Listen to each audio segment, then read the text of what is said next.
Odia education centre रे आपण समस्त को स्वागत। आज क्लास टी षष्ठ श्रेणी पढ़ुवा पाई अत्यंत गुरुत्वपूर्ण अटे। तो जो पिला माने देखुचंती तांकर प्रत्येक टी सांगसाथी को शेयर कर दियंतु जहाद्वारा से माने यार लाभ उठाई पारिबे। ठीक अछि। तो जदि जो माने प्रथम करी आम चैनल को आसचंती आम चैनल सहित जड़ित होइनांती निश्चित भाव में चैनल को सब्सक्राइब करने को भूलिबेनी एवं वीडियोटी जदि भल लगुची लाइक माध्यम जनइबे एवं आउ कौन करथिले आउ टिके भल होइथांता क्लासटा ताहा मध्ये कमेंट बॉक्स रे निजर सजेशन टिए देबे। तो आसंतु देखिबा पृथ्वीर गति।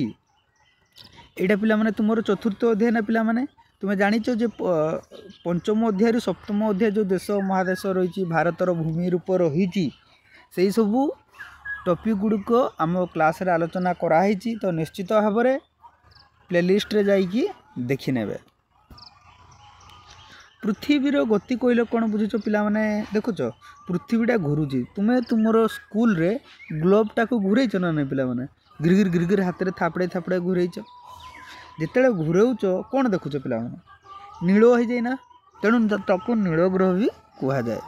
कहीं नील हो जाए ना तार अधिकांश अंश जल रही पिला माने 71 भाग जल रही ना नहीं बुझीला। तो बर्तमान यार दुई प्रकार गति रही पृथ्वी दुई प्रकार घरे गुटे सी निज चारिपटे घुरे आ गुटे से सूर्य चारिपटे घुरे। तो पृथ्वीर दुईटा गति रही गोटे निज चारिपटे घुरे आ गोटे सूर्य चारिपटे घुरे। तो बर्तमान प्रश्न आसूची जे पृथ्वी जो घुरुची ये जो दुई प्रकार जो गति कहले आम घूरबार तो कौ गति रे कौन लाभ होउची हमको ठीक अच्छे तत्संपर्क में आम देखा। प्रथमे कौन करे ना यह ताहार अक्ष चतुर्पार्श्व घुरु थाए निज चारिपाखरे घुरे। तेणु पृथ्वीर ए प्रकार गति को आवर्तन गति आह्निक गति बा दैनिक गति कह जाए। प्रतिदिन हुए यह गतिटा दैनिक गति कह जाए। यही गति फल कौन हुए पृथ्वी दिन राति संगठित होता है। ताले आम कौन जानिले ना आवर्तन गति विषय जानिले। आवर्तन गति माने कौन ना पृथ्वीटा ता निज चारिपटरे बुलुची सेटा हला तार आवर्तन गति एवं यह कौन कहगला आह्निक बा दैनिक गति कह जाए। एवं ये आवर्तन गति फल रे तुमर दिन राति हेउची। जदि पृथ्वीर आवर्तन गति न थांता ताहले कौन होता पिला माने दिन राति जानी पारि थांतनी नहीं कि। चलो परवर्ती देखिबा द्वितीय गति विषय रे। द्वितीय गतिटा होची जेटा पृथ्वी निज अक्ष दंड चतुर्पार्श्व आवर्तन तो करुची ता सहित भी से सूर्य को प्रदक्षिण करुची सूर्य चारिपटे भी बुलुची। तो पृथ्वी जो सूर्य चारिपटे बुलुची एटा सूर्य पिला माने एटा पृथ्वी एमती बुली बुली बुली बुली बुलुची। तो यहाँ है तार परिक्रमण बा वार्षिक गति वर्षरे थोड़े सूर्य चारिपटे पृथ्वी बुली आसची तेणु वार्षिक गति आ निज अक्ष चारिपटे बुलुची गोटे दिन में बुलुची तेणु ताकू दैनिक गति कहगला। दिन राति होची तुमर आवर्तन गति द्वारा आ ऋतु परिवर्तन होची वार्षिक गति द्वारा ना कौन पिला माने देखिबा।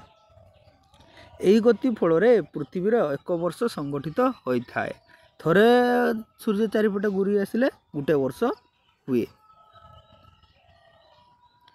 पृथ्वीर आवर्तन तार फलाफल देख पृथ्वी निज अक्ष चारिपटे आवर्तन करिथाय। यही आवर्तन पृथ्वी को केते लगे 24 घंटा ना लगे वास्तव में लगी था केते कहना 23 घंटा 56 मिनिट 4 सेकेंड लगे। तापरे आवर्तन करुवा समय रे यार मेरु दुईटी स्थिर थाए मेरु तो स्थिर थाए तेणु मेरुठार पृथ्वीर आवर्तन बेग शून्य जेहेतु पिला माने मेरु स्थिर रुहे तेणु सेठी आवर्तन बेग नाई शून्य अटे। तापर मेरु ठारू विषुववृत्त आड़ को जेते जेते जीवा तार बेग वृद्धि पाई था। एटा पृथ्वी ना पिला माने ए मेरु स्थिर रहे पिला माने एटा स्थिर एटा घुरुची। तो ये मेरु आड़ू विषुव रेखा यहाँ यही आड़ को जेते आसवा तो यही अंचल कौन हम पिला माने आवर्तन बेग वृद्धि पाई थाए आ विषुववृत्त ठारे सर्वाधिक होता है। यही बेग घंटा प्रति केते ना 1670 किलोमीटर बाबालो। पृथ्वी अधिक बेगर घुरुले आमको जना पड़ेनी कहीं ना पृथ्वीर आकार बहुत बड़ तार तुलन तार आयतन तुलन आमर स्थिति एक ग्लोबर सामान्य बिंदु सदृश गोटे ग्लोबटा देखीच ना ना पे से गोटे बिंदु पेन फुड़ीदेव से सदृश आम तेणु आमको जना पड़ेनि। यह छड़ा पृथ्वी पृष्ठ में सबू जीव निर्जीव तथा पृथ्वी उपरकू थिबा वायुमंडल मध्य आम सहित समान बेगर घूरी था तेणु आमको जना पड़ेनि।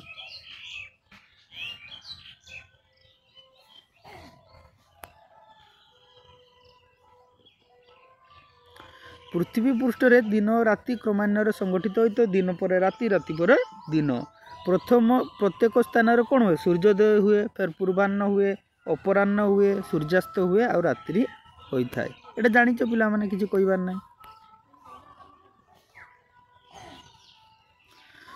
सूर्य पृथ्वी ठारू केते बड़ पिला माने ना 13 लाख गुण बड़ 13 लाख पृथ्वी मिसले गोटे सूर्य। सौरमंडलर अन्यान्य ग्रह मानक भली पृथ्वी सूर्य ठारू किछि दूर रे थाई निज अक्ष चारिपटे 24 घंटे बुली थाए एवं कौ दिगरु कौ दिग पश्चिमरु पूर्व दिग को आवर्तन करुए से सूर्य पूर्व दिगर उदय हूँ पश्चिमरु पूर्व।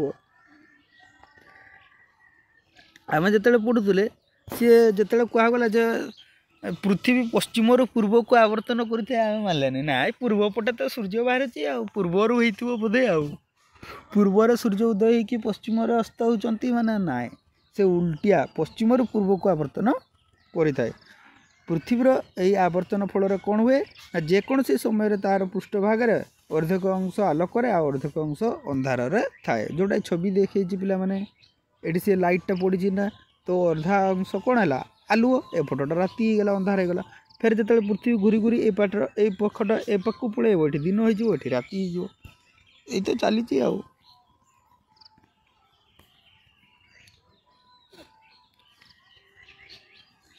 ये आलोकित अर्धांश एवं अंधकार अर्धांशर संधिस्थल सृष्टि होता वृत्ताकार आलोक बलय को आलोकवृत्त बा छायावृत्त कहा जाए।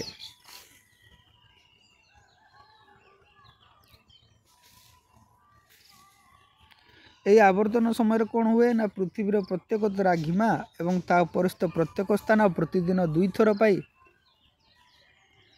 आलोक वृत्त को अतिक्रम करें। तो जितेबाला संपृक्त द्राघिमा रेखाटी पृथ्वीर अंधकार अर्धांश परित्याग करी आलोकित अर्धांशर प्रवेश करे से द्राघिमा रेखा उपर अवस्थित समस्त स्थान सूर्योदय होता है यह पूर्व दिगर घटी था।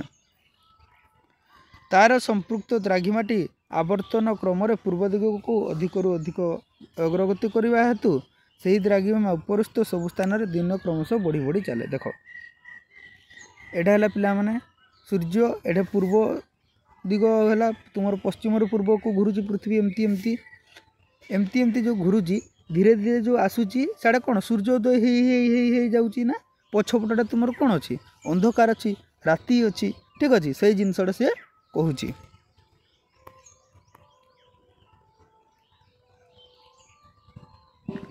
फास्ट सूर्यकिरणटा पड़ला से तुम रहीगला कौन सूर्योदय हल सकाल है तापर धीरे धीरे सूर्य आड़ को जिते जिते मुहीकी जीव ठीक सीधा सीधा हो जो द्विपहर हो बुझिपार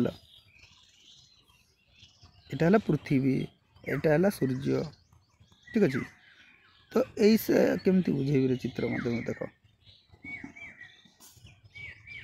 है ये सूर्यकिरण जो पड़ुची यहाँ हूँ द्विपहर जगह अंचल ठीक अच्छे यही अंचल काल सकाल थी आर पाखटा माने सैडटा बुझीपार ना ना एटा 3D हेल्ले भल बुझीपार तो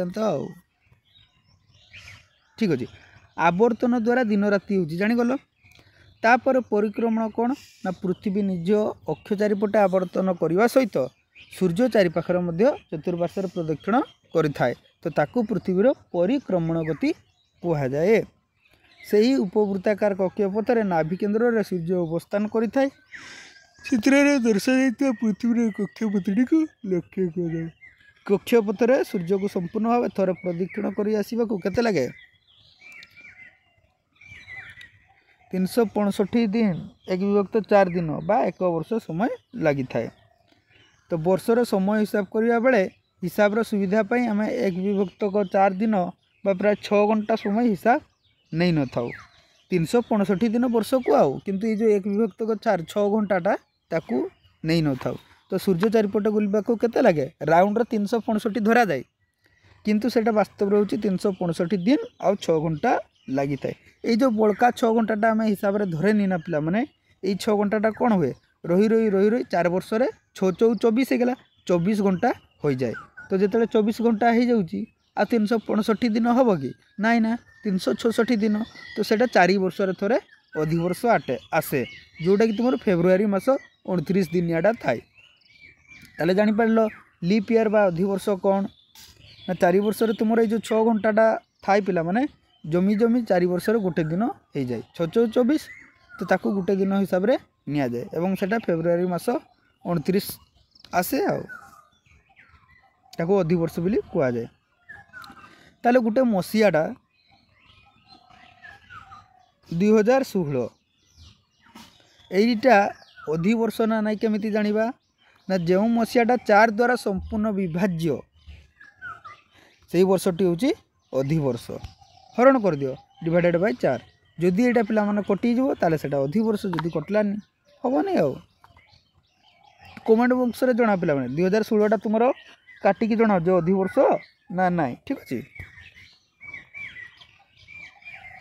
ये चित्रटा बहुत इंपोर्टाट यहाँ बुझीज मैंने सबकि करदेव पिला माने प्रत्येक शताब्दी वर्ष 4 द्वारा विभाज्य हेले अधिवर्ष हो न थाए जो शताब्दी वर्ष 400 द्वारा विभाज्य मसीहा का तुम 4 द्वारा विभाज्य है किंतु शताब्दी गुड़ा जोटा थी 400 द्वारा विभाज्य करते हम ठीक अच्छे।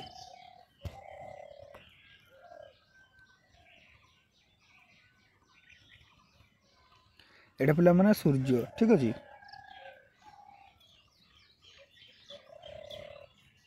एटा तुम किए बुलूँ पृथ्वी बुलूँ ना देख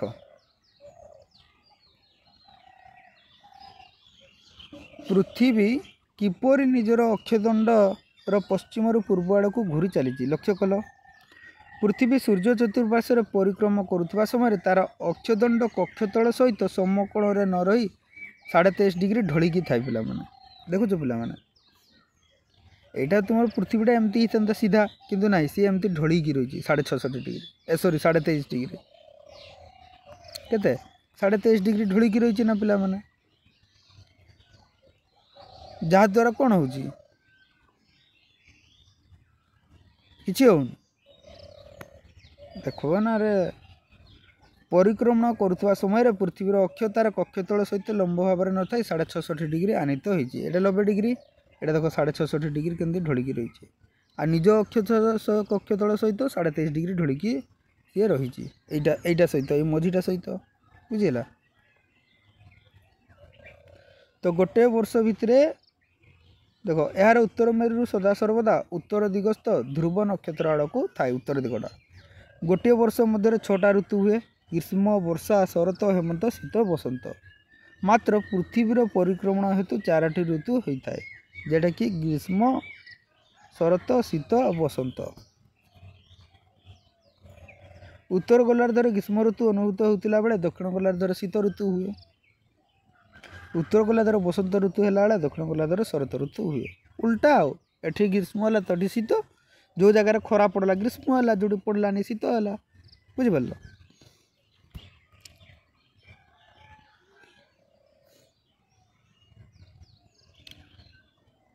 पृथ्वी निज कक्षपथर परिक्रमण करुवा समय एटा तो 66.5 डिग्री कोण कर रही है तो यह छड़ा तार कक्षपथ संपूर्ण वृत्ताकार न उपवृत्ताकार होता है। पृथ्वी कमला लेंबू पर गोल ना टिके चपटा आम पूर्वर पढ़ी आसचे शुणी आसचे तो तेणु से पूरा वृत्त नुहे उपवृत्ताकार थाए ठीक अच्छे। उत्तर मेरु सूर्य आड़ को आनीत है बेले दक्षिण मेरु सूर्य ठार दूर रुहे एटा देख पे ये धरा जो सूर्य अच्छा पड़ा ठीक अच्छे ये जो किरण पड़ जाऊँच पिला माने दक्षिण मेरु रे उत्तर मेरु रे पड़ पारु ना ठीक से।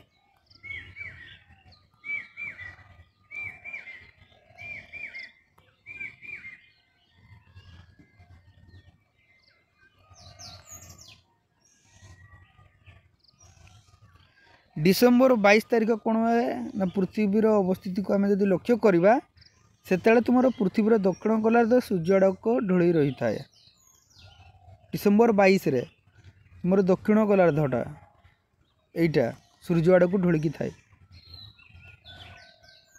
डिसेम्बर 22 रे तेणु ये कौन हम गरम हम ग्रीष्म ऋतु अनुभूत हुए এই दिन सूर्य किरण मकर क्रांतिर 23.5 डिग्री उपर लंब भाव में पड़ी था। तो उत्तर गोलार्ध यार विपरीत हुए, से तुम शीत होता है।